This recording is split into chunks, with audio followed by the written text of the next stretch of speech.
think one of the key things, there are so many offshoots of, and we could look into all different kinds of offshoots of diplomacy. The key thing is to work out where we, as the diplomats, add most value. And it's not only finding the cure for COVID-19. It's not going to be curing cancer. It's not going to be going to Mars. But what we can do is horizon scan and spot those little opportunities for partnership, and then make those connections and be the conveners, be the people who set the table and then get the right people around it. And then actually maybe step away after a couple of courses when it all gets a little bit too complicated for us. So I don't think that we all need to be the people who understand the science inside out, but we can be the joiner-uppers. I always say to the students that we train at the Diplomatic Academy, join the dots. It's all about joining those dots, connections.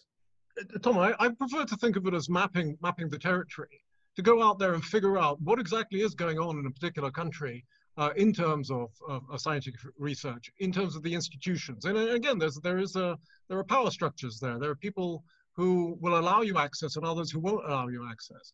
There are all the new companies that are popping up. There are the academic institutions, for example. And being a guide, sorry, You have to know your own country.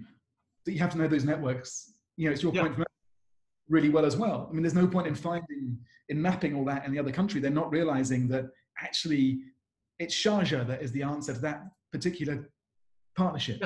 It's Birmingham the answer to the other partnership. So you've got to be able to spot those opportunities in both directions.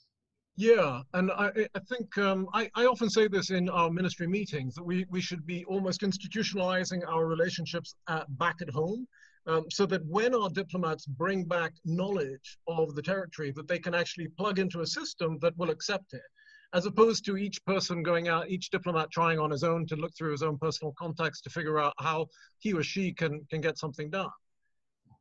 An embassy shouldn't be like a castle that keeps people out. It should be a connector. That's the... Yeah, exactly. Yeah.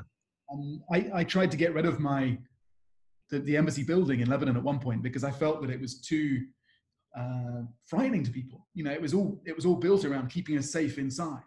Right. Harder to make the connections that I wanted us to make. Well, I used to answer the question, "Where is your embassy?" And I'd say, "Right here, where I am." Yeah, Exactly. not everybody appreciated it. The original embassies weren't buildings. They were individuals. They were right?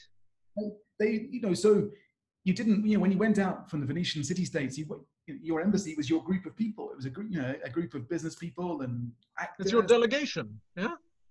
And I much prefer that idea. It's much less. But somewhere along the way, we got a little bit lost behind all the titles and the excellencies and the protocol and the platitudes of warm bilateral relations and so on.